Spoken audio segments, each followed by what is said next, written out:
Recording in progress.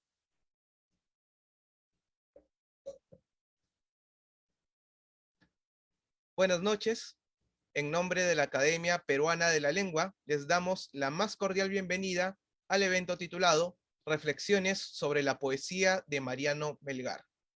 Esta noche nos acompañan Cintia Briceño Valiente, Marco Martos Carrera y Alberto Varillas Montenegro.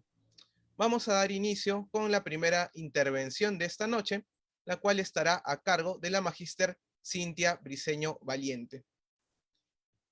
Cintia Briceño Valiente se desempeña como directora del Departamento de Lengua y Literatura de la Facultad de Humanidades de la Universidad de Piura y enseña los cursos de Lengua y Comunicación, Apreciación Literaria y Literatura Universal. Asimismo, desarrolla funciones como coordinadora académica y cultural de la Fundación Marco Antonio Corcuera. Es candidata a doctora en Humanidades con mención en Estudios sobre Cultura por la Universidad de Piura. La profesora ha publicado 2 libros de poesía, Tornasol, publicado el año 2017, y Entre el pretérito perfecto y el futuro indefinido, publicado el año 2012. En el 2017 representó al Perú en el primer encuentro de escritores en gira México-Perú. Actualmente colabora con la redacción de artículos sobre la lengua castellana en el blog Castellano Actual, creado por la Facultad de Humanidades de la Universidad de Piura. Le cedemos en estos momentos la palabra a Cintia Briceño Valiente. Adelante. Muchas gracias, estimado Alex, por la presentación.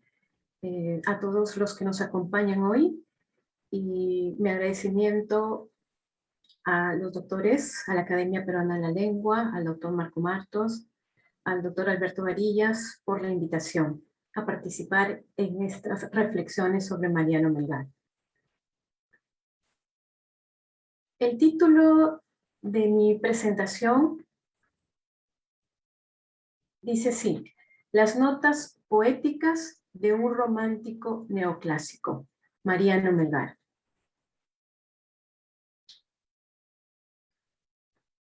La muerte creó al héroe, frustró al artista. Con esta sentencia de José Carlos Mariátegui, se reafirma que la razón de la fama de Melgar no es únicamente su heroica muerte en la batalla de Humachiri. Al ser fusilado cuando tenía 25 años, se le niega a la literatura la posibilidad de brillar con sus legítimas notas poéticas. A Melgar se le reconocerá ahora y siempre, como no se hizo antes, y según Ribagüero, cito, por la tristeza india y por haber sabido expresar, aunque raras veces, con acentos sinceros, una pasión amorosa, ferviente e idealista que la poesía del siglo XVIII no conoció. Fin de la cita. Sin embargo, a esta apreciación de Ribagüero, que no le hace justicia del todo al poeta, es preciso agregar que a Melgar se le reconoce no solo por la calidad de su obra poética, sino también por ser el iniciador de una genuina literatura, dado el contexto de una literatura republicana. En un principio, en medio de la convulsionada situación política de nuestro país, durante las primeras décadas del siglo XIX, la figura de Melgar se presenta difusa en la escena literaria. No obstante, llegaría el momento en que el eco de su canto poético, además de ir al compás de la actitud cívica del contexto, alcanza las notas de una composición innovadora y humanista que inaugura la auténtica expresión nacional. Cabe recordar que la literatura peruana ha sido de naturaleza imitativa, incluso después de la colonia. Lo que se ha escrito en los periodos anteriores ha reflejado lo que se pensaba y escribía en gran parte de Europa, sobre todo de la metrópoli. Reproducía todas sus modas, como afirma Ribagüero. Mariátegui es quien señala categóricamente que nuestra literatura no cesa de ser española en la fecha de la fundación de la República. Eso significa que va a imponer su carácter colonial por algunos años más. Sin embargo, la poesía de Mariano Melgar toma una postura renovadora, opaca los rasgos poéticos que prevalecieron durante la colonia Imprime un temperamento neoclásico a sus versos y otorga un carácter nacional a la lírica. No asume, por lo tanto, una actitud emuladora como lo harían otros. El proceso de la independencia, como todo proceso histórico, involucra a la literatura, y el vehículo de expresión que mejor canaliza los ideales del momento es la poesía. Prevalecen las odas, las composiciones patrióticas, los himnos, entre otros. Es verdad que Melgar canta en un contexto literario en que la temática se diversifica y que, sobre todo, acompaña los ánimos emancipadores del momento. Pero sus notas poéticas no se alejan significativamente del sistema de valores y formas expresivas de la literatura occidental.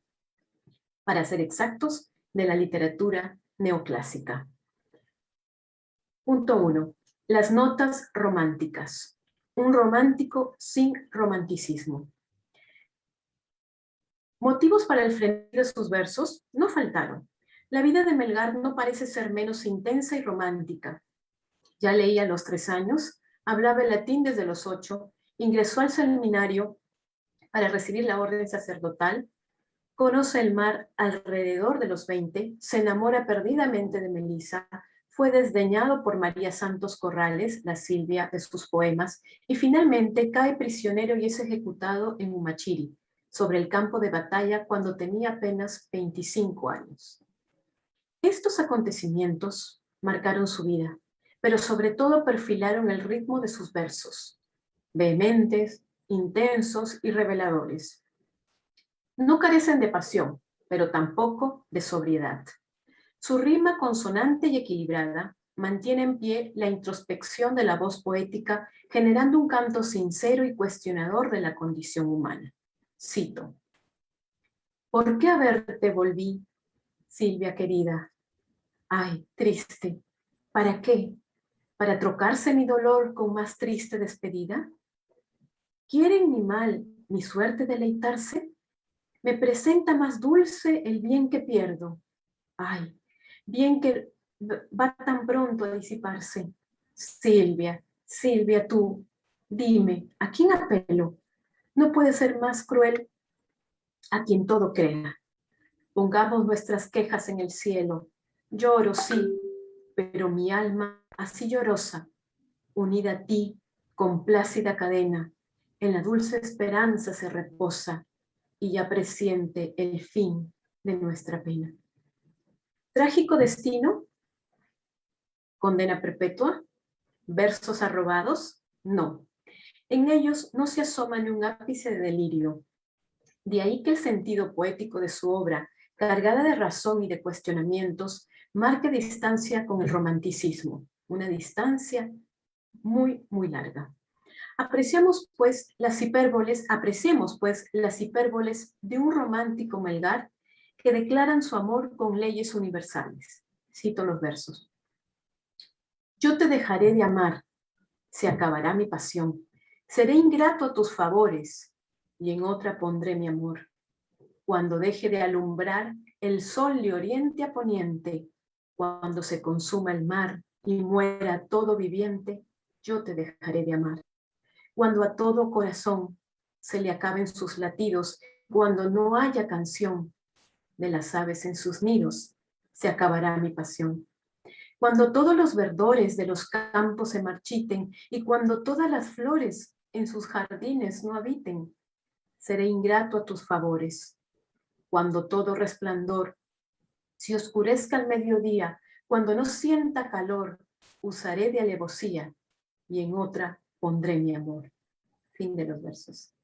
Es oportuno señalar que desde principios del siglo XVII, la literatura peruana se dejó guiar por el modelo barroco y que si bien este movimiento se extendió por todo el virreinato del Perú y en el resto de Hispanoamérica hasta el primer tercio del siglo XVIII, como lo afirma el historiador Alberto Varillas, la literatura peruana de la época de la emancipación se desarrolla en un momento en que España recibía una considerable influencia francesa, fenómeno cultural que se replica en el Perú hasta bien entrado el siglo XIX, dotando la literatura de elementos estéticos neoclásicos.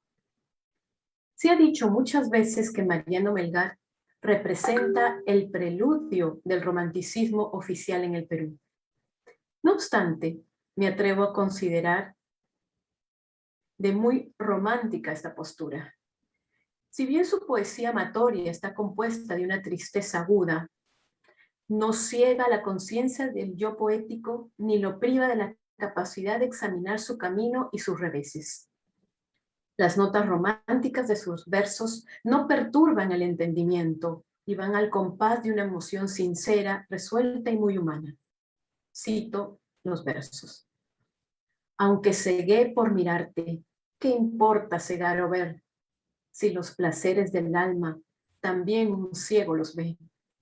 Soportando estoy mi mal, con el consuelo de amarte, ciego estoy pero contento, aunque cegué por mirarte. Si en mi espíritu reside, tomo mi gusto y placer, gozando de ti mi bien. ¿Qué importa cegar o ver?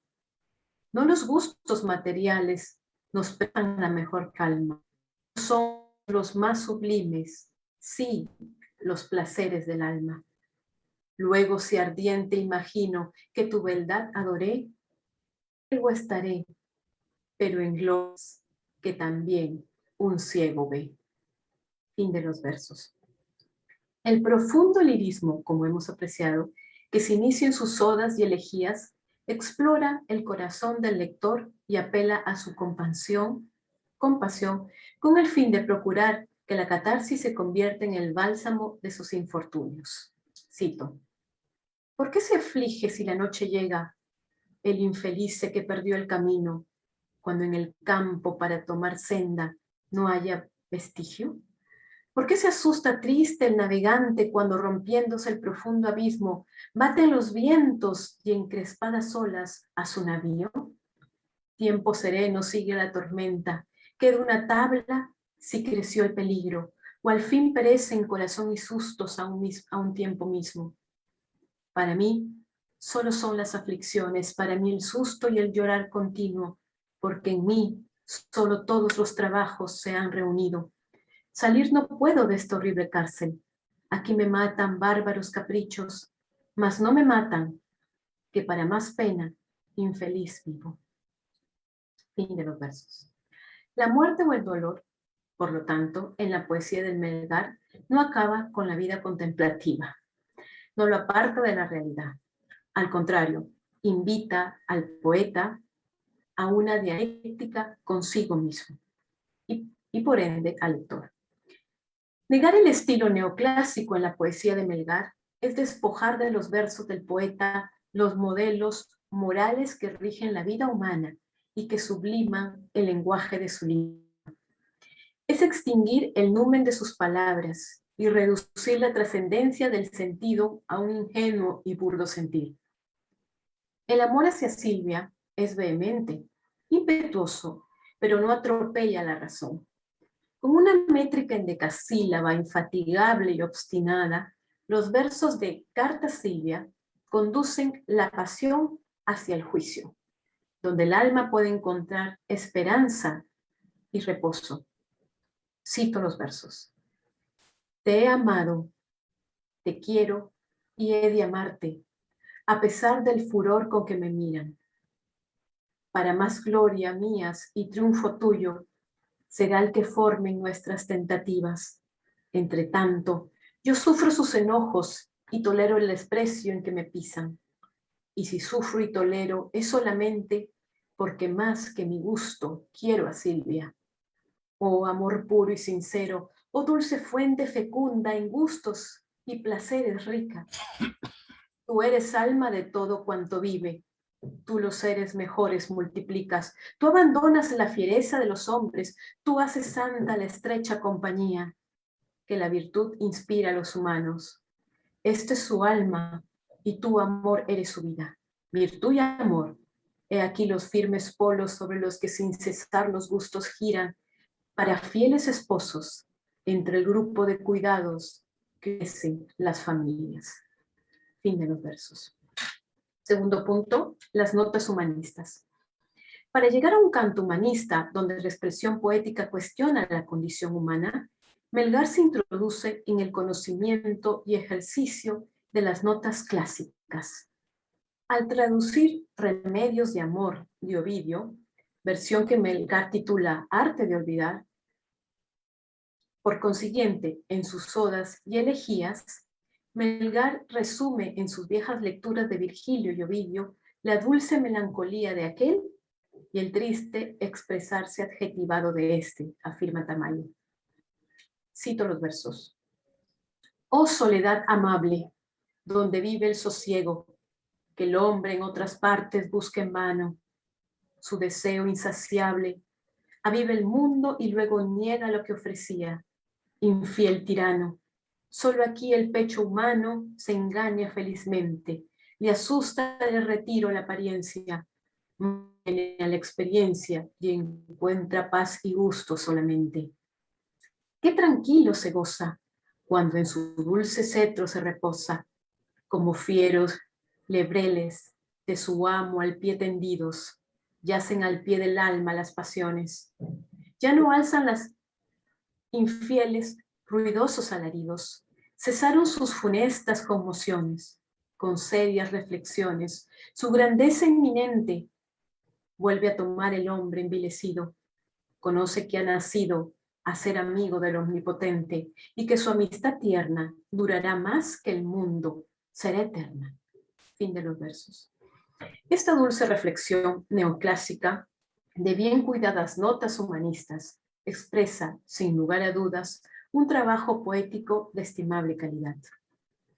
La poesía de Melgar se apoya en el barroco, sí, y recoge de él los conceptos insondables para traerlos a la luz con la gracia de su estilo transparente y sencillo.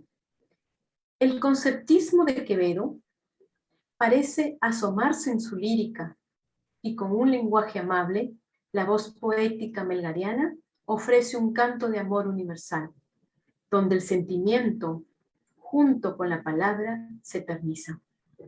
Cito. Si hay tras de la muerte amor, después de muerto he de amarte. Aunque esté en polvo disuelto, seré polvo y polvo amante. Ya no tengo que temer, ya no tengo que sentir, tampoco temo el morir, pues siempre tuyo he de ser. También puede suceder que en los precisos instantes venga la segura constante, pero esta impía, ¿qué hará? En polvo me volverá, pero seré polvo amante. Recordemos los versos de Seré polvo enamorado de Quevedo. Si bien el conceptismo y el culteranismo intentaban dejar una herencia barroca en la literatura del momento, es la supremacía neoclásica la que gana terreno en la poesía de Melgar. Un análisis racional del tiempo en sus versos nos acerca al Carpe Diem de Horacio, a los ideales grecolatinos de la mesura, la cordura y la contemplación. El lenguaje melgariano se viste de gala para una fiesta lírica. La elegancia y sobriedad de las voces y instrucciones contribuyen a destacar el mensaje moralizante de sus composiciones. Cito. Todo el mundo es un vaivén, nada tiene firme ser, pues cuando empieza a nacer, empieza a morir también. No pienses que siempre estén tus venturas en guadaña, que al cerrar una pestaña puedes quedarte a la luna, que siempre anda la fortuna, hoy por mí, por ti mañana. ¿Qué importa que el sol subsista cada mañana en su oriente, si una nube de repente suele privarnos de vista? Del bien al mal poco dista. No hay cosa que permanezca, no hay eterno que perezca. Goza tu sol levemente, que si lo tienes al frente, cuenta, no se te anochezca. Así que las notas humanas de la poesía de Melgar logran traspasar las barreras del tiempo y del espacio con una rima clásica y un ritmo genuino. Tercer punto. Las notas emancipadoras. Es a finales del siglo XVIII que repercute en el Perú el ánimo innovador de Europa. Corren por nuestro país vientos de renovación intelectual y llegan con gran ímpetu las ideas precursoras de la independencia que encontraron como medio de difusión el mercurio peruano. A Melgar le toca escribir en este periodo de transformación, momento que marcó sus ideales de juventud. Al respecto, señala Luis Alberto Sánchez, cito, lleva en la retina indeleblemente impreso ese espectáculo de las conjuras de los aristócratas criollos. Fin de la cita. Al llegar a Lima, en un clima de conspiración, su honda vena poética se ve agitada por su encuentro con el mar, emoción que lo invita a escribir la oda El autor del mar, cuyos versos manifiestan su gratitud por tan maravillosa creación. Cito los versos. ¡Qué grande, qué estupenda maravilla, asombroso crear! El pensamiento se abisma, oh elemento, oh belleza, en que brilla sin poder borrar en sumo grado la grandeza del Dios que la ha creado. El mar inmenso viene todo entero y aparece tragarse al continente, aviva su corriente en eterno hervidero. Choca, vuelve a chocar ya sobre el mundo, mayor que el primer golpe da el segundo. Fin de los versos. La exaltación al amor, a la vida y su admiración por lo clásico se combinan con espontáneas notas humanistas que distan mucho de las típicas composiciones. Es así que la poesía melgariana empieza a emanciparse y nuestra literatura también.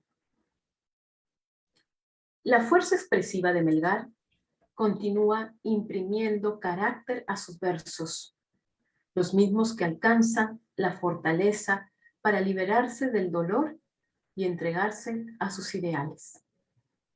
Cito.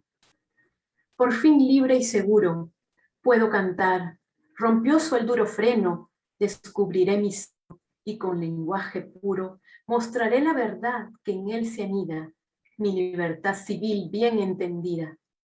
Fin de los versos. Y estos otros. ¿Cómo opuesto a la patria que abandone este amor te procura? No, Silvia, es otra ya. Jamás se opone a mi ley su ternura. Mi ley es de la patria, el amor mío, y es ley de Silvia, pues su pecho es mío. El amor de mi patria está enlazado con la afición más viva de mi Silvia, en tal modo que en mi estado, por mutua alternativa, por Silvia, amo mi patria con esmero, y por mi patria, amada, a Silvia quiero. Versos. Para su poesía clásica, Melgar reserva el heptasílabo y el endecasílabo, y cuando canta la libertad, funde estas dos formas occidentales con el sentimiento ancestral.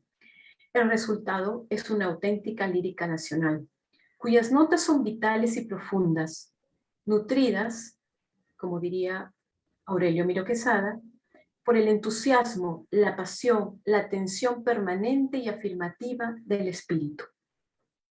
El nacionalismo literario de Melgar no solo prevalece en sus fábulas, también se encienden en la descripción de los paisajes, en las deprecaciones del espíritu, en el clamor de libertad y en el eco dulce y melancólico de la cultura vernacular. Cito los versos del poema, titulado Por fin libre y seguro. Oíd, cese ya el llanto, levantad esos rostros abatidos, esclavos oprimidos, indios que con espanto del cielo y de la tierra sin consuelo, cautivos habéis sido en vuestro suelo. Oíd, patriotas sabios, cuyas luces doblaban el tormento, al mirar al talento lleno siempre de agravios, cuando debieran ser director justo y apoyo y esplendor del trono augusto. Compatriotas queridos, oíd amigos, oíd también amigos europeos, que en opuestos deseos no visteis divididos, nos visteis divididos.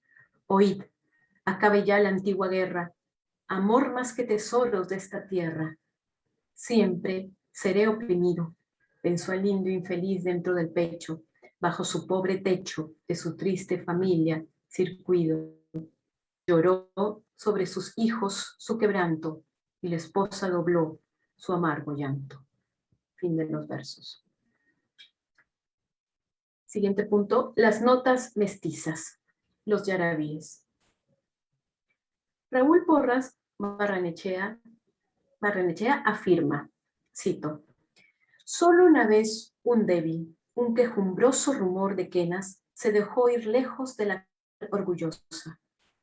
Era la angustiosa y dolía la poesía de los yarabíes de Melgar. Venía desde las hondas regiones del pasado. Era la voz del indio que había visto hundirse el sol de su imperio y la gloria de sus monarcas, y que después de 3 siglos lloraba todavía su inexplicable derrota. Fin de la cita de Barrenechea. La poesía de Mariano Melgar se desplaza hasta ahora triste y solitaria en sus yarabíes. Revalora el sentimiento popular indígena y representa el modelo y el camino de una genuina literatura de la emancipación. En sus yarabíes existe un desasosiego y melancolismo profundos, un lirismo tormentoso, un conflicto espiritual, y es que hacen en ellos el legítimo temperamento indígena, protagonista de un cantar que supo armonizar un lenguaje poético austero, sutil y elegante con las notas del sentimiento ancestral. Estos rasgos convierten a los yarabíes en un renovador canto popular. Cito los versos. Vuelve que ya no puedo vivir sin tus cariños. Vuelve mi palomita, vuelve a tu dulce nido. Mira que hay cazadores que con intento inicuo te pondrán en tus mortales atractivos. Y cuando te hagan presa, te darán cruel martirio.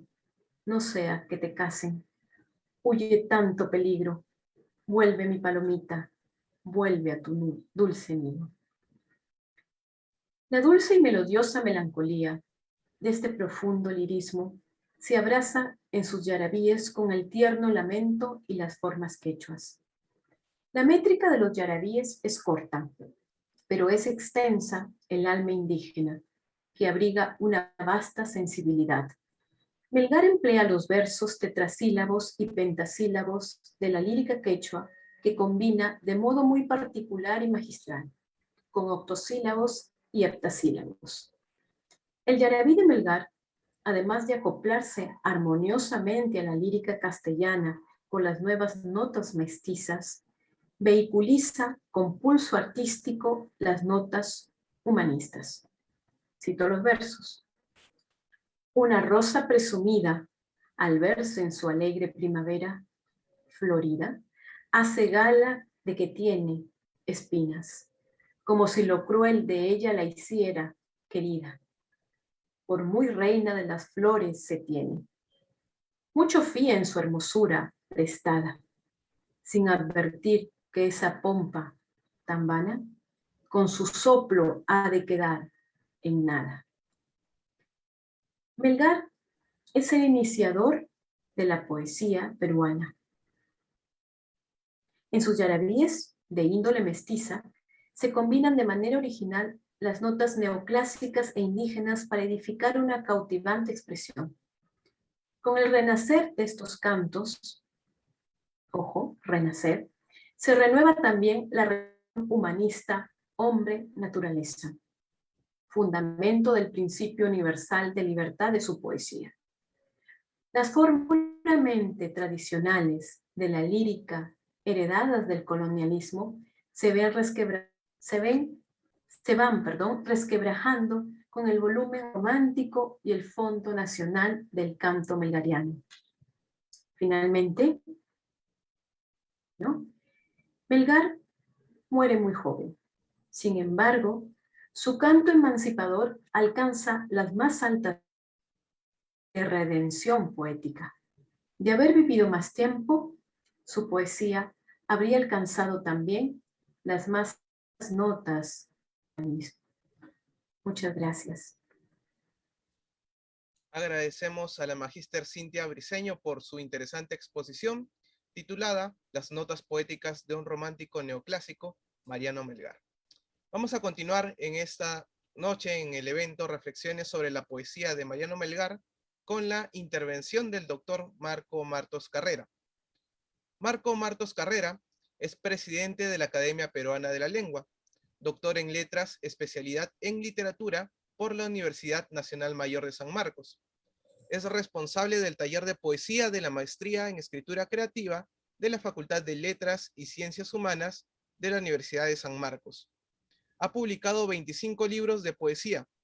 Poemas suyos y libros suyos han sido traducidos al francés, griego, portugués, alemán, inglés, húngaro, italiano, chino, holandés. Entre otras distinciones, ha recibido el premio Fomento de la Cultura, Área Poesía, José Santos Chocano en el año 1969, el premio La Casona 2009 de la Universidad Nacional Mayor de San Marcos y la Medalla de Lima el 18 de enero del 2017, otorgada por la Municipalidad Metropolitana de Lima. Le cedemos ahora la palabra al doctor Marco Martos Carrera. Adelante.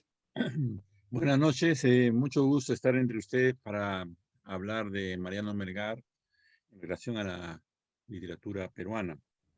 Yo tomé el mismo título de la presentación, Reflexiones sobre la poesía de Mariano Melgar, pero seguramente lo tendré que cambiar para publicar el texto.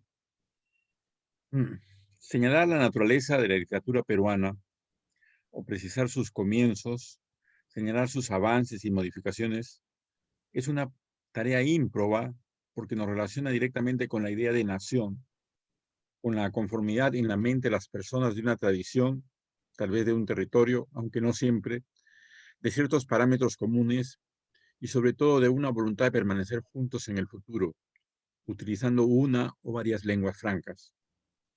Una verdad de perogrullo nos dice que el Perú no existía en el imperio de los incas, pero desde una perspectiva contemporánea sentimos los ciudadanos actuales del Perú como nuestro ese tiempo histórico y aún el anterior de tantas culturas que hasta hoy nos maravillan a través de sus ceramios y de sus construcciones monumentales, los bicús, los mochicas, los tiahuanacos. Nadie duda de que en el momento de la llegada de los españoles en 1532 existía una literatura oral de poderoso arraigo en la sociedad. Como cultura comunitaria, los incas privilegiaban la comunicación a través del espectáculo en las grandes festividades.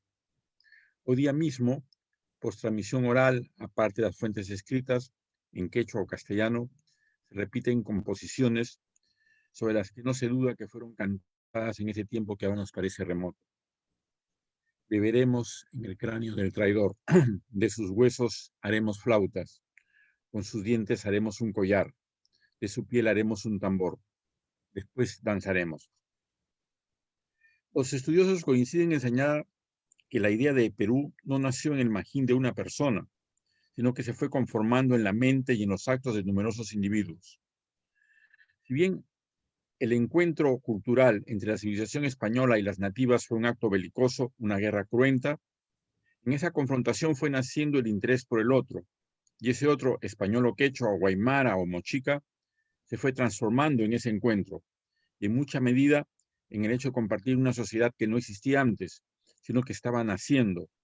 Pronto fueron hombres y mujeres nuevos, de una sociedad diferente que no cabe sino llamarla peruana.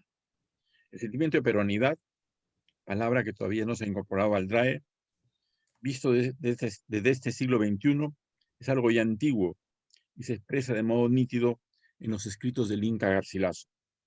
La sociedad colonial peruana no era solamente una remota provincia del Imperio Español, sino una viva y bullente realidad nueva que pugnaba por ser ella misma por causas inéditos. Una cosa es ver este hecho desde una perspectiva histórica y otra muy diferente es haberla vivido como drama personal en el momento mismo del proceso de independencia de los pueblos americanos. Aquellos que imaginaron y escribieron el Mercurio peruano como Hipólito Unanue, ¿qué bandería tenían en su fuero íntimo? ¿Eran españoles americanos o eran peruanos con un sentido de independencia respecto a la metrópoli? Ni los mismos historiadores que se han ocupado del periodo tienen una respuesta clara y precisa, puesto que esos intelectuales que no eran combatientes de una causa o de otra en el sentido más preciso, oscilaban a la hora de decisiones entre posiciones encontradas. En sus clases de historia, el investigador José Agustín de la Puente Candamo solía imaginar el pensamiento de Francisco Pizarro en 1532, después de derrotar a Atahualpa. Se decía que había vencido al imperio incaico. Y el general La Serna, que dirigió al ejército español en la batalla de Ayacucho en 1824, si se hubiera preguntado sobre quiénes lo habían combatido con denuedo, se habría respondido los peruanos. Es pues en el periodo del virreinato que nace y fructifica la idea de Perú. Mariano Melgar nace en Arequipa en 1791, en una época que ya es de turbulencia. Es el tiempo de la aparición del mercurio peruano y lo es también de la sociedad amante del país. Tuvo maestros excepcionales que lo instruyeron bien en la cultura clásica. Talentoso, fue capaz de traducir a Ovidio y Virgilio con soltura y dignidad, como lo han hecho notar Germán Torres Lara y Alberto Tauro. Un viaje que hizo a Lima cuando tenía cerca de 20 años, lo puso en contacto con el ambiente conspirativo de esa ciudad y fue entonces que cambió el ritmo de su existencia. Deja de lado los hábitos que le hubieran garantizado, de acuerdo a las creencias de la época, una sosegada existencia y se consagró a la vida civil. De esa época es su poema Al autor del mar, oda que ha resistido la incuria del tiempo. En unos pasajes dice así: el mar inmenso viene todo entero, ya parece tragarse el continente, aviva su corriente en eterno hervidero, choca, vuelve a chocar, ya sorbe el mundo, mayor que el primer golpe da el segundo. En su batir de ruido el aire llena, con su alma eternal vivir parece, si se estrecha, si crece, susurra siempre y truena, y en las colinas que le ven temblando, de una a otra el eco va retumbando. La originalidad no aparece de súbito en espíritus iluminados, se va formando lentamente, incluso en los mejores, solo que si viven poco, ese tempo lento es, si cabe la contradicción, un poco acelerado. Sin duda, el bardo que pergeñó estos versos tiene en su estro el empaque de la lengua castellana, esa familiaridad con las palabras de quien maneja con soltura su lengua materna y que la disfruta en el registro de lengua culta. No hay en el texto de la Oda al Mar, de lo que hemos copiado unos cuantos renglones, palabras que distingan el castellano del Perú de la modalidad peninsular, salvo tal vez el término suerbe, que está escrito con B corta, que parece ser una peculiaridad del propio Melgar. En otras palabras, el autor de esta oda bien pudo nacer en cualquier otro lugar. El texto, aunque logrado, todavía no es profundamente original, pudo haber sido escrito por un autor nacido en otras tierras. En estos años, Lima es un hervidero de conflictos.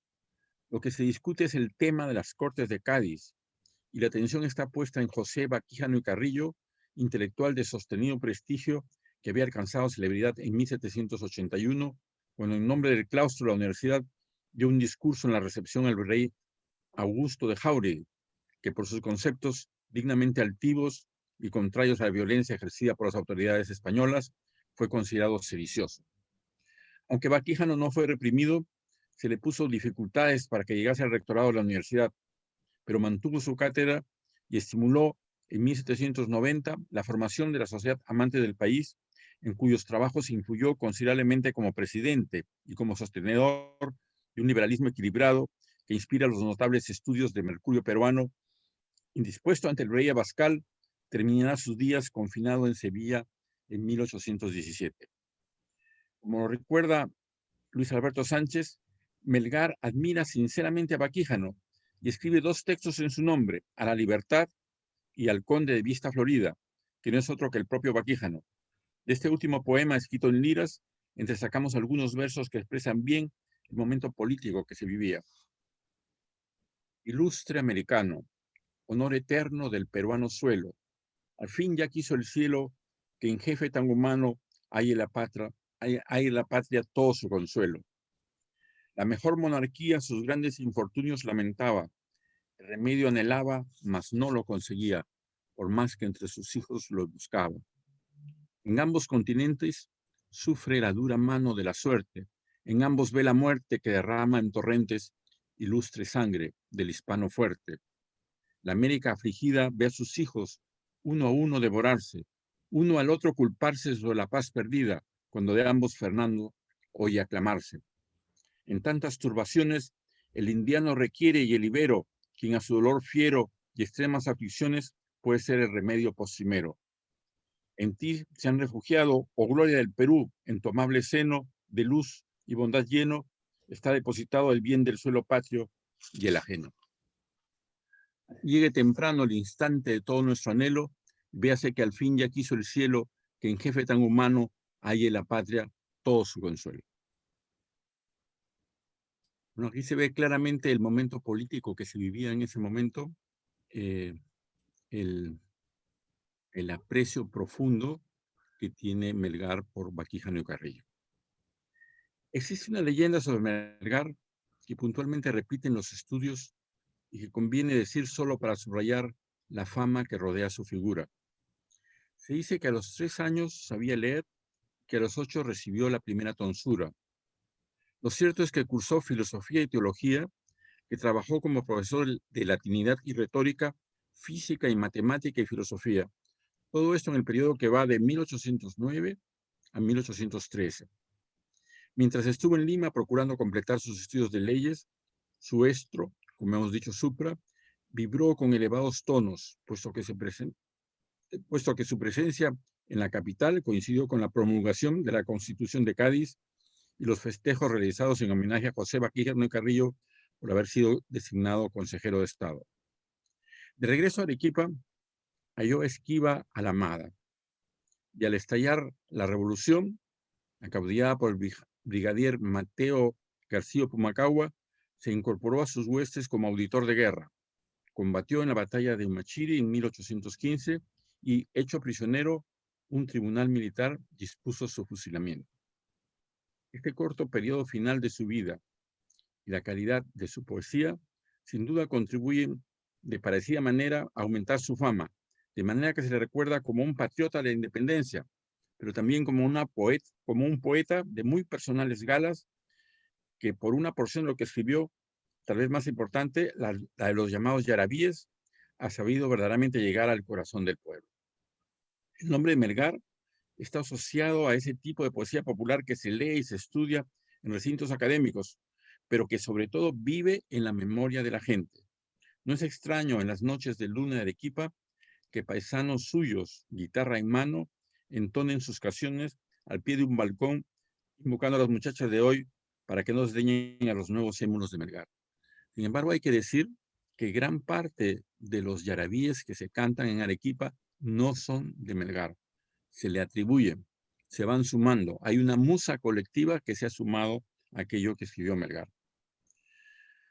Procurando ser equilibrados, diremos que todo aquello que escribió Melgar en poesía y que ha sido publicado en la edición crítica de Aurelio Miro Quesada, Estuardo Núñez, Antonio Cornejo Polar, Enrique Bayón Aguirre y Raúl Bueno Chávez, precisamente por la Academia Peruana de la Lengua, es en general de sostenida calidad, con la contingencia de que se trata de un joven que al morir a los 25 años recién estaba encontrando una profunda originalidad. Debemos a Melgar, en la poesía peruana, los primeros poemas específicamente dedicados a la mujer y a una mujer en especial, la mítica Silvia, tan recordada en sus versos desgarrados. Melgar es un poeta de formación clásica que conoce bien la retórica latina y su trasvase siempre dificultoso a la tradición española. De ese manejo eficaz de temas y de ritmos viene tal vez su preocupación por la fábula, lo que está a su vez reforzado por su interés por la cultura aborigen. La fábula es, como se sabe, uno de los géneros más populares de la tradición oral quechua, y su permanencia hasta hoy día mismo entre las personas no letradas de los Andes es una señal de su antigüedad y de su preferencia entre los pobladores. Melgar, como un siglo más tarde José María Arguedas, conoció de viva voz la tradición quechua, y sus fábulas entrecruzan la tradición milenaria occidental con la para él cotidiana de raíces indígenas. Melgar, además, en su poesía, expresa sensibilidad por el medio ambiente, eso que a veces se llama actitud paisajística, con la corrección de que en su caso no se trata de alguien que en actitud de observador ajeno, admira la naturaleza, sino de quien ha nacido en un lugar determinado, canta la naturaleza sin la distancia de quien se asombra. Como pocos poetas, Melgar está ligada a la tierra que conoce, en la que transcurrió la mayor parte de su corta vida acelerada, en la que reposa y en la que vive su poesía como permanente llama. Hay una poesía que se atribuye a Melgar y que es una poesía, digamos, que con el tiempo ha perdido vigencia, ¿no? Es un poema que comienza así. Voy a decir solamente la primera cuarteta, porque es una poesía un poco agresiva frente a la mujer. Yo dudaría de que fuera de Melgar. Hay una discusión sobre eso. No nació la mujer para ser querida, por esquiva, por falsa, por mudable. Porque es bella, falsa, miserable, no nació para ser aborrecida. Yo personalmente no creo que sea de Melgar. En fin, hay una discusión sobre eso y lo dejamos para que otros estudiosos lo precisen. Respecto a las fábulas, hay algo más que añadir. La fábula de tanto éxito en la tradición occidental que viene de los griegos expresa una anécdota, generalmente dando la palabra a los animales, pero significa en el plano más profundo una crítica velada de quien no lo puede hacer directamente. Y ese rol cumplen las fábulas de Melgar. Voy a saltarme todo lo que digo de las fábulas para poder terminar en el tiempo preciso que se me ha asignado. Entramos ahora a hacer algunas consideraciones sobre la originalidad de Melgar en los llamados yarabíes, palabra que en sí misma es un nombre genérico que fue usado por primera vez por Mateo Pasoldán en su Geografía del Perú de 1864, que desde entonces ha hecho fortuna no solamente en los predios literarios, sino en el pueblo del Perú.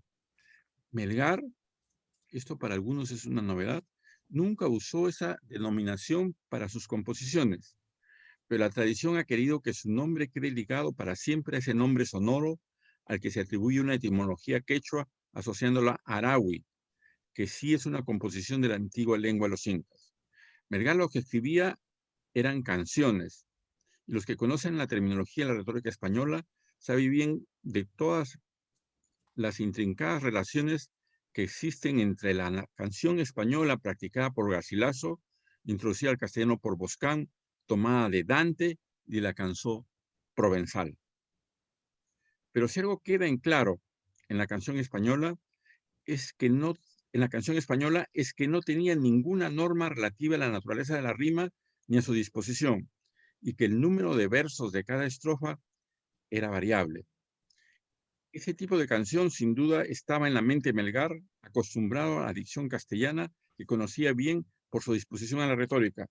De otro lado, frecuentaba sin duda la tradición popular española de influencia árabe, que personifica bien el arcipreste de Ita con sus égeles. Pero la canción de Melgar, más tarde llamada Yarabíe, como queda dicho, tiene un aliento diferente, una musa que no es la castellana. Y no se trata de una cuestión terminológica. Hay un sabor de lo diferente que hace que reconozcamos las composiciones de Melgar entre todas las de su época y de las que se le atribuye, que son muchas, ahora mismo, en cancioneros populares y en la red de Internet. A los estudiosos de tradición filológica les recomendamos desconfiar de la autoría de tantas composiciones que se atribuyen a Melgar, un hombre de tantas obligaciones, de tantos deberes intelectuales y políticos, y que murió a los 25 años, a pesar de su talante de escritura febril, es imposible que tuviese un tiempo real para escribir tantos yarabíes. Pero si el tiempo ha querido que la palabra yarabí quede asociada a la figura de Melgar hasta formar una unidad, como ocurre con las dos caras de una moneda. Eso ocurre ahora mismo, que se le atribuyen composiciones de muy diferentes autores y otros anónimas. Es una muestra de su enorme popularidad. Si alguien canta un yarabí en una noche arequipeña encantada, siempre está haciendo un homenaje a la dama a la que canta, pero también a esa mítica Silvia y a su cantor Mariano Melgar, de sus amores contrariados que han dado lugar a una poesía original. Nuestro poeta, que había nacido inmerso literariamente en el neoclasicismo, es nuestro primer romántico natural. Aquí tengo que hacer una pequeña digresión, y es que Cuando se le dice romántico a Melgar, no se le está asociando a Víctor Hugo, por ejemplo, porque Víctor Hugo, digamos, triunfó en 1830 y Melgar murió en 1815. Se está pensando en un romanticismo básico, existente desde siempre que existe poesía amorosa, desde la poesía provenzal, por ejemplo, o la poesía grecolatina. En eso se piensa. Entonces no podemos confundir miembro de un grupo romántico. Los románticos peruanos nacieron en 1830, a partir de 1830. Entonces, aclarado eso, sigamos. Tal vez tuvo noticia de la presencia del romanticismo en Europa, pero en este tema, bueno, hay que andar con cuidado y Melgar puede ser considerado en un sentido estructural el primer romántico de América, el primer romántico del Perú, pero no asociado al romanticismo europeo. Que se les llame a sus poemas canciones y más tarde se trocasen su nombre por el Yaravíes es hasta cierto punto secundario, aunque lo hemos dilucidado por ser un asunto poco conocido. Melgar conoce bien la entraña popular, la expresión directa característica de la musa popular en Perú, tanto en quechua como en castellano. Escribe: por más que quiero de la memoria borrar la gloria que poseí, por todas partes cruel me persigue, siempre hay de mí. Procuro en vano no dar oído a aquel sonido que un día oí cuando mi prenda juró ser mía y me decía, seré de ti. Las pocas composiciones quechuas que nos han llegado de la época del Imperio Incaico, los célebres jarauis, son canciones de conflicto, de guerra, o canciones campestres o canciones amorosas. Diferentes entre sí, tienen en común su oralidad, su dicción sonora, la elección de vocablos elegidos por todos, y según se dice, una cierta tristeza, cuestión compleja de probar estadísticamente, puesto que para otros la tristeza viene en la caída del imperio. Sea como fuere, hasta hoy día hay un predominio de las canciones tristes en el folclore arequipeño, y en el centro de ese folclore está la evocación permanente a Melgar. El poema que hemos glosado está dentro del rubro, es un poema de la separación, como tantos otros de Melgar. La composición más célebre de Melgar es aquella que empieza con el verso Vuelve que ya no puedo, que fue publicado con el título de Canción Tercera en Arequipa el 2 de julio de 1831, 15 años o 16 después de su muerte. La copiamos en extenso porque da una idea cabal del estro de este poeta emblemático.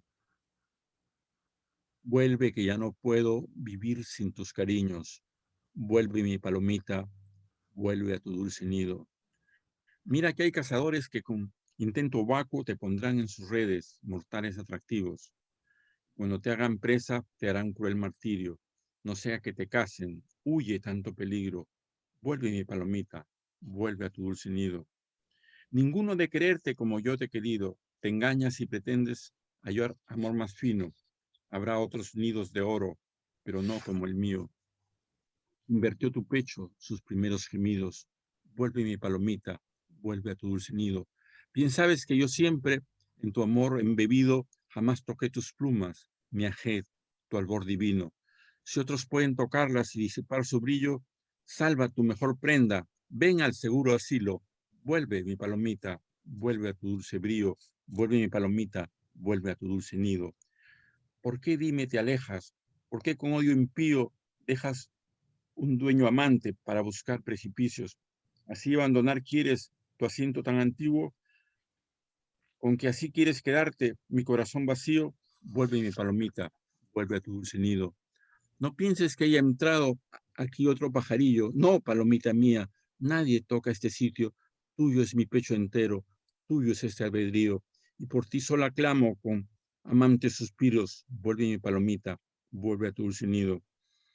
Yo solo reconozco tus bellos coloridos, yo solo sabré decirles su aprecio merecido, yo solo así merezco gozar de tu cariño, y tú sola en mí puedes gozar días tranquilos. Vuelve mi palomita, vuelve a tu dulce nido. No seas pues tirana, haz ya paces conmigo.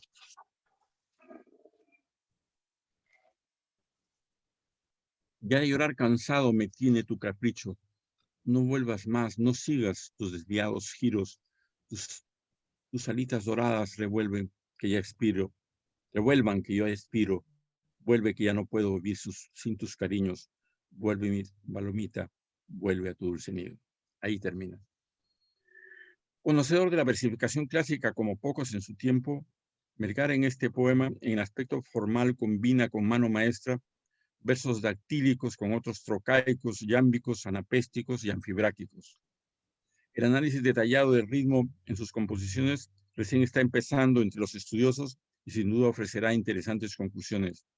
Quede constancia, pues, de que en los albores de la independencia del Perú hubo un poeta, Mariano Melgar Valdivieso, que conociendo bien la tradición métrica castellana, la utilizó a su libre albedrío y ella fue cauce para su libertad estilística y no grillete de su mentada inspiración.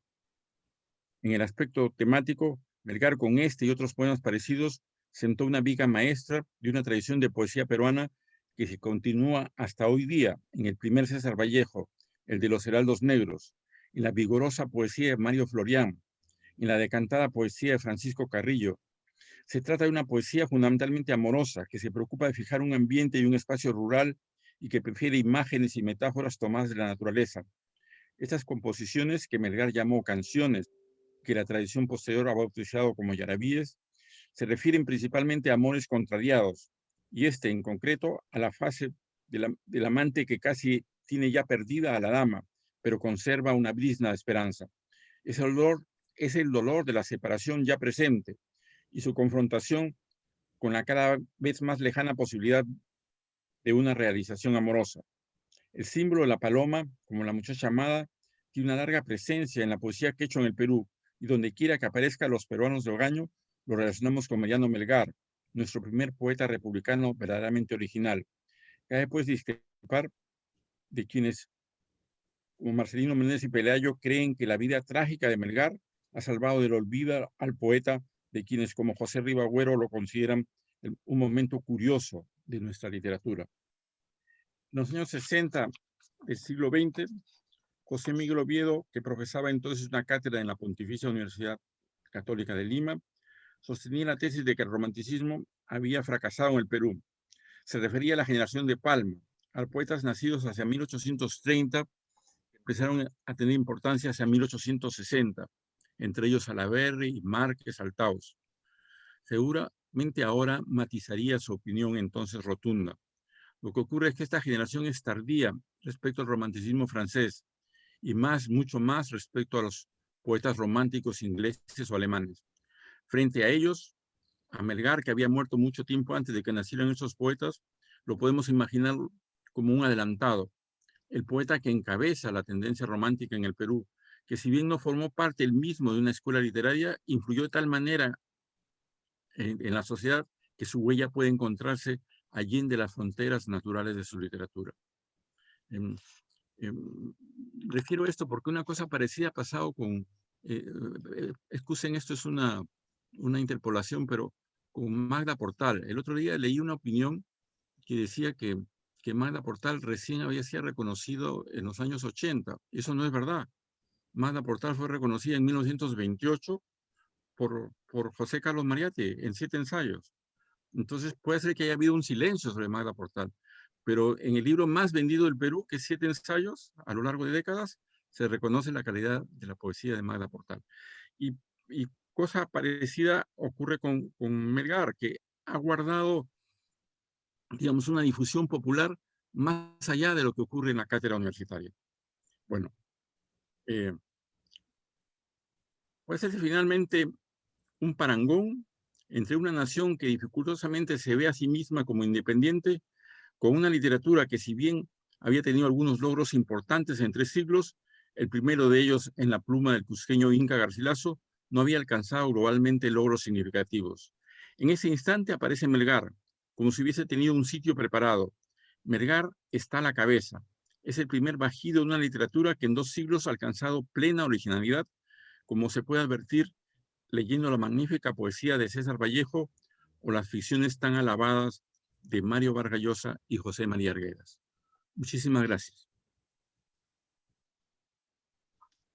Muchas gracias, doctor Marco Martos, por su intervención. La última participación de esta noche del evento Reflexiones sobre la poesía de Mariano Melgar estará a cargo del doctor Alberto Varillas Montenegro, con la exposición titulada El desarrollo de Mariano Melgar en su poesía. Alberto Varillas Montenegro es vicepresidente del Consejo Directivo de la Academia Peruana de la Lengua, miembro de número de la Academia Nacional de la Historia, del Instituto Ribagüero y del Instituto Ricardo Palma.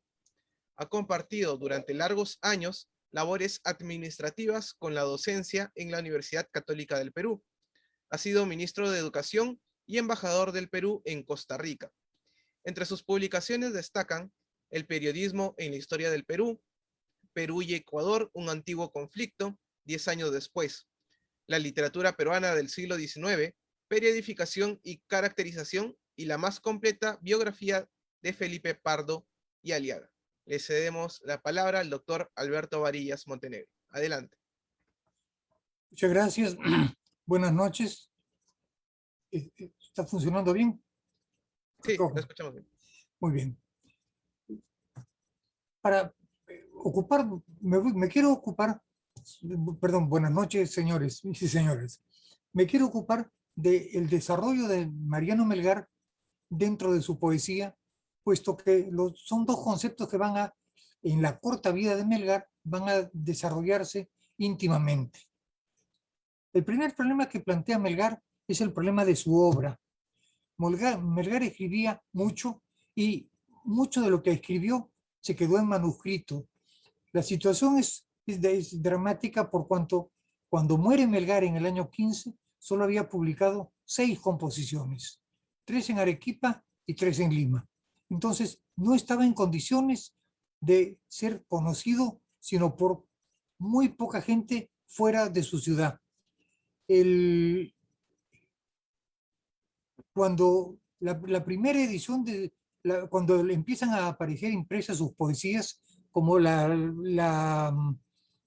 que es a partir del año 1827, ya empieza la crítica a tomar nota de su existencia y empieza el público a enterarse de la calidad que tenía. Quizás todo esto plantea una gran dificultad para estudiar el problema de Melgar, porque nosotros, la primera colección de obras de Melgar es la del año de 1878, pero que tenía un prólogo de 1865, o sea, bastante anterior, y en esa es la composición, la edición que prepara su hermano Juan de Dios Melgar, y que se publica en Nancy, en Francia, pese a que tiene un pie de imprenta limeño. En esta obra se presentan solo 31 textos, de los cuales 10 son yarabíes. Y, sin embargo, lentamente la gente empezó a darse cuenta que era la producción de nuestro poeta era mucho mayor. ¿Dónde están las obras de Melgar? En realidad, están en archivos importantísimos, como el archivo de la colección Lilly en la Universidad de Indiana, en Bloomington, Estados Unidos, y en el archivo de la Biblioteca del Congreso en Buenos Aires. Son 2 grandes colecciones. Están en archivos personales, particulares, como son los que eran de Ureta, un arequipeño publicado por Rada y Gamio hace muchos años, en la colección de Alberto Tauro, de Patricio Ricketts, de Pedro Benvenuto.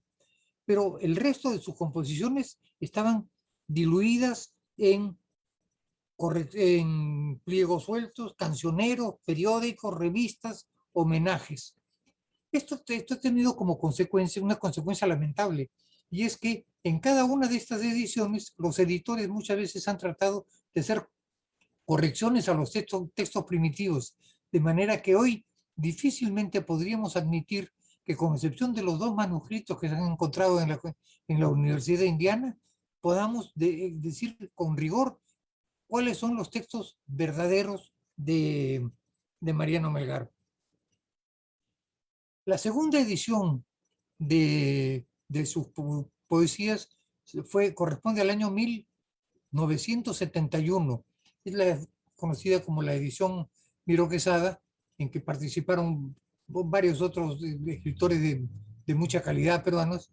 Y en esta colección ya se reúnen 181 composiciones, de las cuales 70 eran yarabíes.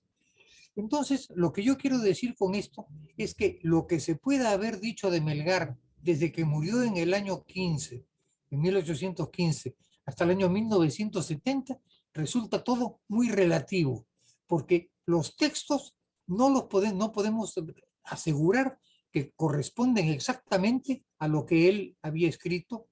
Además, no podríamos nosotros asegurar, no se puede asegurar que todo lo recogido por la Academia de la Lengua le corresponde, porque en muchos casos son textos que bien se dan a luz 150 años después de haber sido escritos y de haber estado en algún lugar escondidos. Y además, porque la edición de la Academia de la Lengua se hizo con un criterio sumamente interesante, un criterio temático. Pero los efectos de lo que yo voy a exponer hoy es exactamente lo que no se me presenta la dificultad de que no están presentados en forma cronológica. Entonces, tenemos una incertidumbre textual y tenemos que compadecer a los críticos que se han ocupado de Melgar antes de que apareciera la edición definitiva. Por ejemplo, cuando don Marcelino Menéndez y Pelayo en el año 1894 prepara su antología de poetas hispanoamericanos, él no conocía sino la edición la edición que contenía 31 composiciones, y hoy estamos en 180. Cuando Ribagüero opina sobre Melgar en el año 5, es lo mismo, tenía a la mano esa edición de 30 composiciones. Ventura García Calderón ni lo menciona, lo menciona muy ligeramente, Luis Alberto Sánchez lo mismo, y todos los críticos que han pasado durante todos estos años han hecho pues una mención a base de lo que se conocía, que era una edición hecha por su hermano en el año 1878, o sea, 60 años después de muerto el escritor, y con textos de un escritor que se caracterizaba, según dice García Calderón, de que terminaba de recitar y muchas veces escribía el texto. Por eso, la información que nos proporciona las composiciones de Melgar son composiciones que se acercan mucho a Arequipa, versiones un poco provincianas, lo cual no está malo, ¿ya? Y versiones un poco de su familia. Y a base de todo esto se ha armado durante 200 años una imagen de Melgar, se ha hermoseado la imagen de él como compensación a todo el tiempo en que fue denostado y menospreciado hasta hace 50 años. Bien. Un día como hoy, 12 de agosto, nació hace 131 años Mariano Melgar. Fue bautizado en la Catedral de Arequipa, lo que indica que provenía de lo que en esa época se llamaba raza blanca o española. Venía de una familia muy extensa. Su padre se había casado 2 veces, la primera vez tuvo 7 hijos, la segunda vez 11, lo que indica que su posición económica debía haber estado más bien un poco asegurada para poder sobrevivir de esta manera. Nosotros, pero, ¿y por qué es que he hecho tanto énfasis en Arequipa? Porque Arequipa en esa época era una ciudad importante en el sur del Perú, como lo es ahora, por supuesto, pero en esa época comparativamente lo era mucho mayor, porque Arequipa manejaba todo el comercio que venía de toda la audiencia de Charcas, es decir, Bolivia, y del norte argentino. Y lo que exportaba Tucumán venía a través de Arequipa al puerto de Quilca. De manera que esa es la importancia que tenía de Arequipa. Cuando se crea el Virreinato de la Plata en 1776, y ya Buenos Aires cobra importancia y Arequipa, vamos a decir, entra en crisis. En la etapa en la vida de Melgar, yo creo que hay 4 etapas o 4 facetas muy fácilmente identificables. La primera parte es su vida como profesor de convento.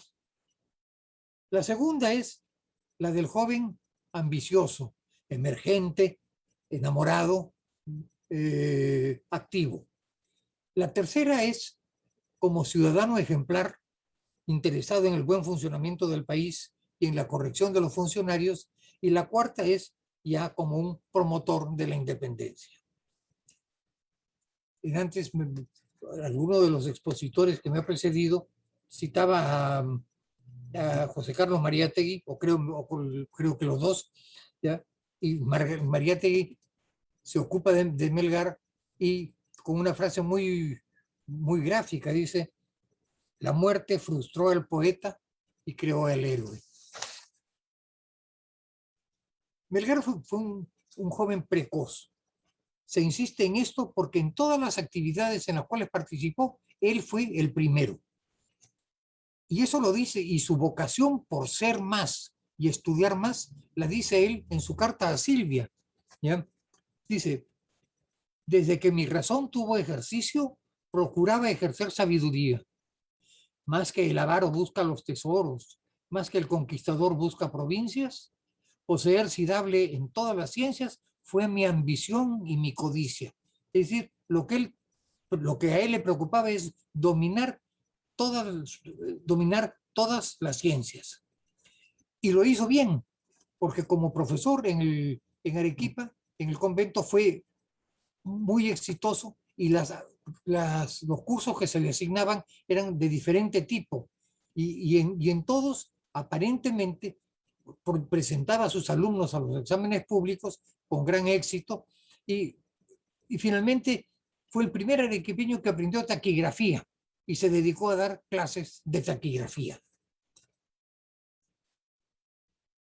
En el año 1809 tenemos que fijar un hecho que es importante en la vida de Melgar, que es lo que se conoce con el nombre de las tertulias literarias. En aquellos años en Arequipa se desarrolló un grupo muy importante de gente pensante, empezando por Luna Pizarro, nacido en el 780, Mariano José de Arce en el 81, Benito Lazo el 83, Corbacho el 85 y Melgar el 90. Entonces,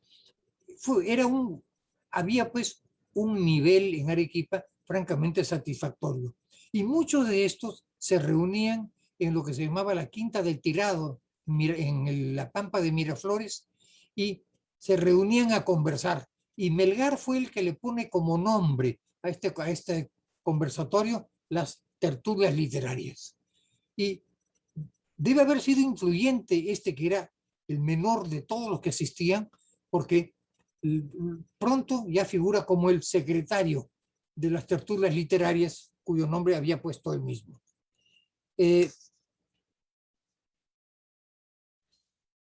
La segunda parte de su vida está relacionada con su vida como joven emergente.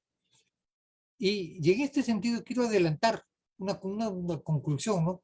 Yo creo que Melgar fue un joven típico de su época, con todas las virtudes y los defectos que podían tener un joven en el año 1810 en la sierra sur peruana. Melgar fue aunque se evita decirlo, Melgar fue un gran enamorado. La primera conquista que se le atribuye fue a una melisa. De esta melisa, Aurelio Medio Quesada ha logrado ubicar prácticamente hasta el nombre, lo cual en el fondo, en cierto modo, es irrelevante. Pero melisa, aparentemente, no se sabe cuál fue la vinculación exacta que tuvo con Melgar, pero hay un momento en que esta relación, que duró 6 meses, está vista por Melgar, descrita por Melgar en el momento en que ella no lo acepta y le dice: Sepa la cruel Melisa si a mi clamor se niega, que el que sin fruto ruega consigue aborrecer. Entiende si con risas de mí se burla altiva, que a mí no me cautiva quien me hace padecer. Conozca que el amor de la esperanza vive y muere si concibe que no hallará placer. O sea, durante 6 meses se mantuvo esta relación de Melgar con Melisa. Luego aparece una segunda muchacha en su vida, una muchacha a la cual Melgar conoce con el nombre de Phyllis. Y con Phyllis deben haber tenido, como todos los jóvenes de esa edad, ya algunas ida y vueltas en sus relaciones personales, algunas pleitos y amistes. Y a uno de esos pleitos es que, a la amiste, Melgar le escribe una décima. Dice, por no sé qué capricho, Phyllis juró olvidarme. Pasados pocos días hizo otra vez las paces. Pero fue tan gustoso ese feliz instante que le digo 1000 veces, Phyllis, vuelve a olvidarme con tal que a pocos días vuelvas a hacer las paces. O sea, ya no es el profesor de convento, sino pues es un joven mucho más interesado y que aprecia las ventajas de un reencuentro amoroso. Pero de esta relación no se sabe nada más. No se sabe nada más. Y a esa relación hay que añadir que es posible que se refiera una composición a la cual el doctor Martos acaba de hacer mención y que yo, puesto que él ya ha mencionado el primer párrafo, sí me voy a permitir repetir. Dice así este soneto. No nació mujer para querida, por esquiva, por falsa y por mudable. Y porque es bella, débil, miserable, no nació para ser aborrecida.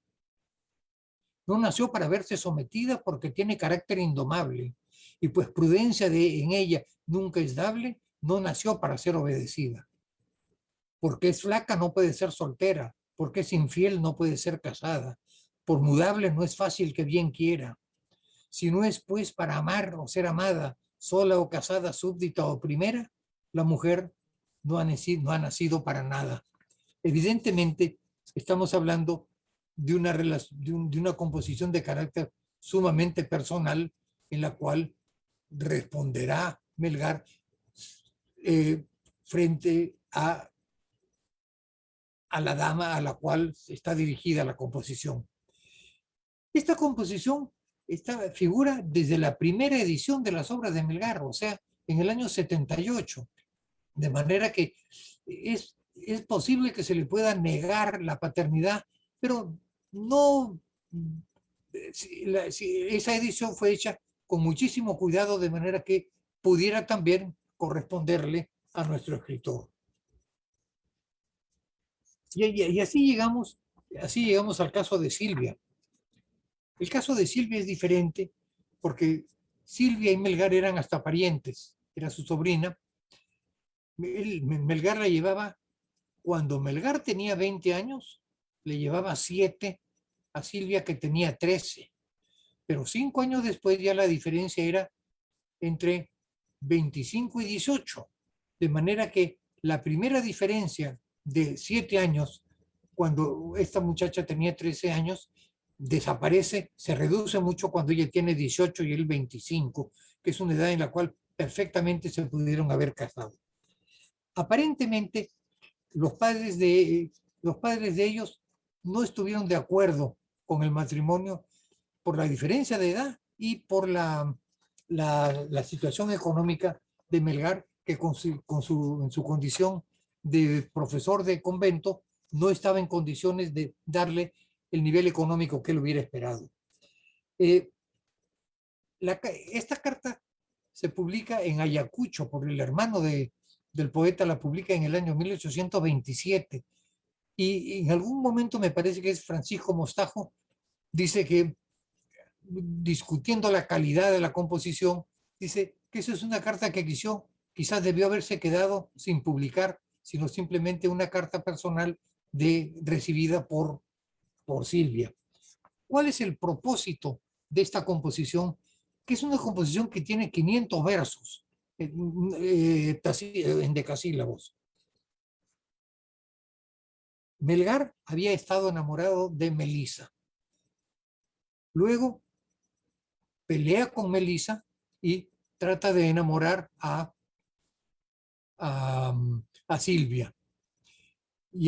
Pero como él le había dado su palabra a Melisa, esta relación con Silvia era una relación, debe haber sido sumamente respetuosa, un poco distante, no se sabe exactamente qué cosa fue.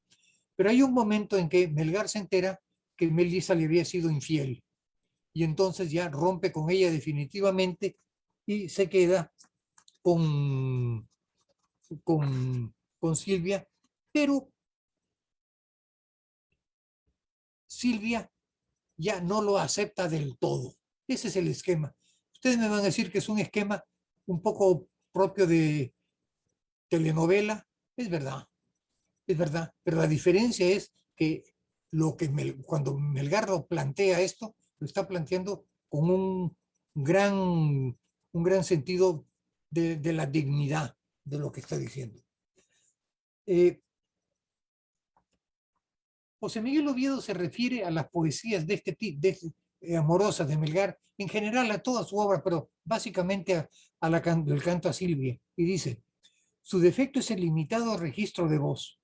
Melgar es un poeta de una sola nota, y siendo auténtico, resulta monocorde y tedioso.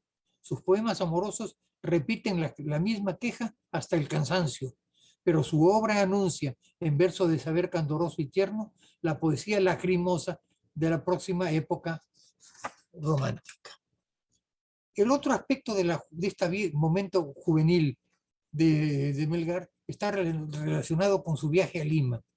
El viaje a Lima duró 45 días, de manera que no podemos tampoco esperar que 75 días, de manera que no se puede esperar que Lima hubiera influido mucho en Melgar. Luis Alberto Sánchez insiste en la vinculación de Melgar con los universitarios de esa época, pero lo que no aclara es que el virrey Pezuela había disminuido San Marcos en lo posible, y la Serna, 2 años después, la cierra, la recesa.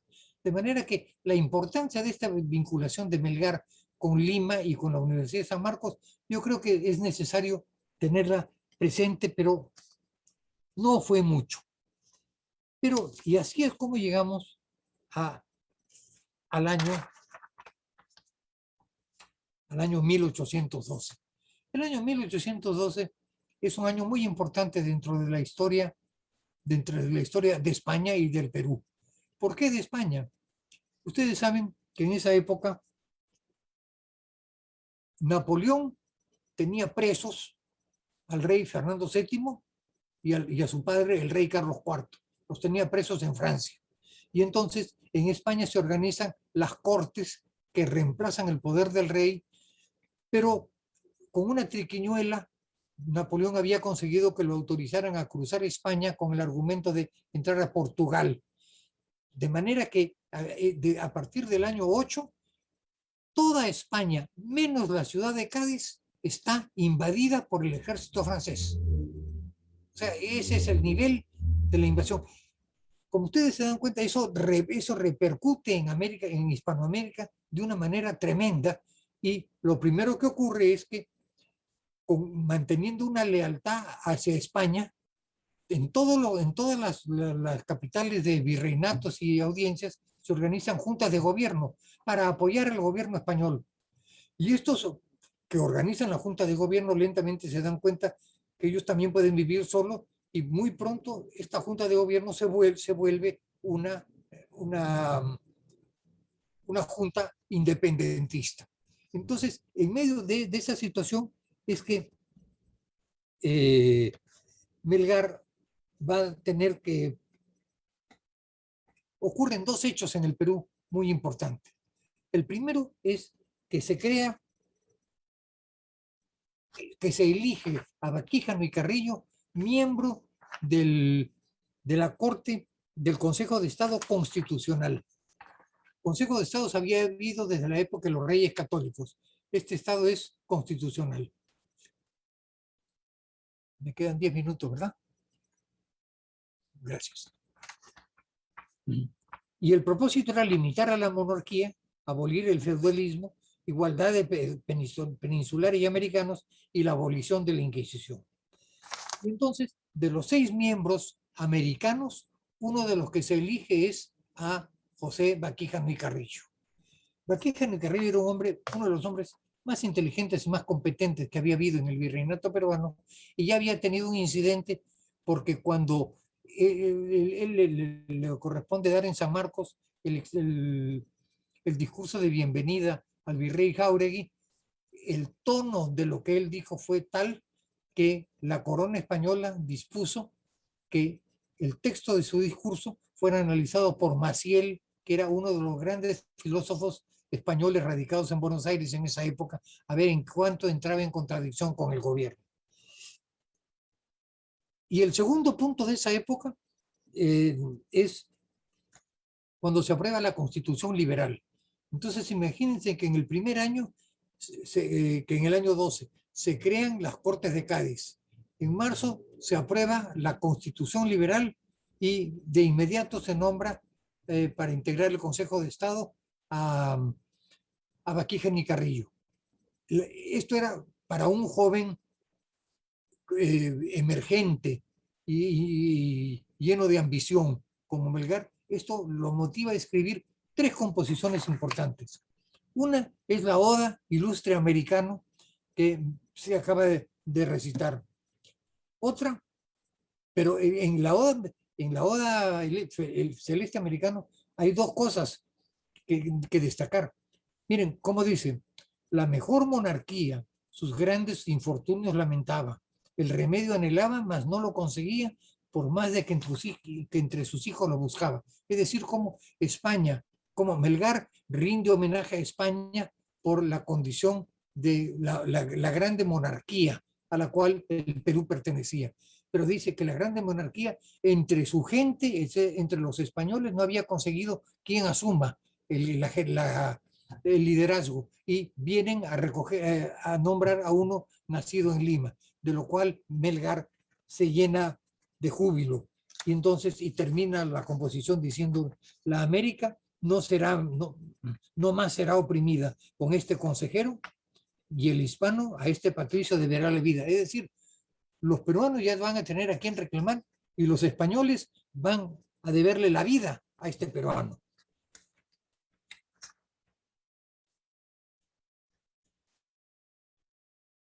La segunda parte de este texto es de este momento es el constitucionalismo. El constitucionalismo se aprueba en marzo en España, llega en el mes de julio al Perú, y en el mes de julio se celebra en el Perú, la noticia llega a Arequipa y Cusco en octubre, y se celebra en octubre. Y en ese momento es que ya Melgar cambia de tono. Ya no es tan creyente en la superioridad española, sino le dedica esta oda en 33 liras dedicada a la libertad. Y dice: por fin libre y seguro puedo cantar, rompióse el freno, descubriré mi seno y con lenguaje puro mostraré la verdad que en él se anida y mi libertad civil bien entendida. Oíd, cese ya el llanto, se dirige a los indios. Oíd, cese ya el llanto, levantad esos rostros abatidos, indios que con espanto, esclavos oprimidos del cielo y la tierra sin consuelo, cautivos habéis sido en vuestro suelo. Y entonces, ¿y cómo termina? Diciéndole: en mi patria el globo entero, mi patria es el globo entero, hermano soy del indio y del ibero, y los hombres famosos que nos rigen son padres generales que harán triunfar a todos sus males. Es decir, está seguro que con la nueva constitución española, en el Perú la situación mejorará el gobierno y se establecerá la igualdad entre americanos y españoles. Y eso será lo posible solamente como hombres como Baquijano, pero no promueve la independencia. La independencia la va a promover ya recién en el año 1814, cuando, después de haber regresado de Lima a Arequipa, se va a trabajar las tierras de sus parientes en el Valle del Colca. En el Valle del Colca él va a estar 120 días, nada más. ¿Ya? El Pumacahua entra triunfante con la revolución a Arequipa el 12 de noviembre del 815 y del 814, y a Melgar lo fusilan al día siguiente de la batalla de Humachiri, el 12 de marzo de 1815. O sea, han sido 120 días los que está dedicado a luchar por la libertad de la patria. Pero, pero también le canta y dice: ya llegó el dulce momento en que es feliz Arequipa, ya en mi suelo se disipa el despotismo feroz, ya se puede a boca llena gritar que la patria viva, que la patria reciba, que triunfe nuestra nación. Y yo quiero terminar en lo que me parece que podríamos decir son algunas características de Mariano Melgar. En primer lugar, Mariano Melgar es el típico representativo de la época en que vivió. Fines de la Ilustración, influido un poquito por la Revolución Francesa, porque la monarquía impedía que llegaran los libros de Rousseau, Montesquieu, Voltaire, de todos los escritores franceses, pero además tenía prohibido que las noticias de los éxitos que tenían los ingleses en Buenos Aires llegaran a Lima. Entonces, estaban a la caza de toda esta información. En segundo lugar, tiene el mérito de ser el único escritor provinciano que había habido en el Perú hasta ese momento. Todo lo demás, la superioridad cultural de Lima era tal que todos los aspectos culturales y literarios se van a desarrollar en la ciudad de Lima. En tercer lugar, y esto lo han explicado muy bien los doctores Briceño y Martos, es un poeta típicamente neoclásico. Y esto no lo hace ni mejor ni peor. Y si fuera romántico, el ser romántico tampoco es mejor ni peor que el neoclasicismo, sino simplemente son las dos modalidades propias de cada una de esas épocas. No pertenece al movimiento romántico, ¿ya?, que se inicia en España en el año 35, que se inicia en París en el año 35 con la comedia Hernani de Víctor Hugo, en España con el Don Álvaro del Duque de Rivas en el año 35 y en el Perú en el año 51, de manera que estamos distanciados, muy, muy distanciados. Y dos comentarios finales. Se dice que con Melgar termina la poesía colonial. Eso es muy difícil de decir porque muchos escritores coloniales sobreviven y continúan escribiendo, vamos a forzar el término, con las características propias de la literatura colonial hasta bien avanzado el siglo XIX. Y la última conclusión que yo sí creo que es valedera es que Melgar sí es con quien se inicia la literatura peruana republicana. En medio de la truculencia, de lo truculento de la época, emerge Melgar con una poesía que tiene rasgos españoles, como era evidente que tenía que tener, pero que tenía rasgos peruanos, rasgos nacionales peruanos, y de ahí es donde sale, de ahí podemos nosotros decir que es el primer poeta peruano republicano. Muchas gracias. Muchas gracias, doctor Alberto Varillas, por su intervención. Y también agradecemos a la magíster Cintia Briceño y al doctor Marco Martos Carrera, que nos han acompañado esta noche en este evento. De esta manera, damos por concluido el evento Reflexiones sobre la poesía de Mariano Melgar. En nombre de la Academia Peruana de la Lengua, agradecemos al público su asistencia. a los expositores también y les deseamos muy buenas noches. Buenas noches, muchas gracias. Recording stopped.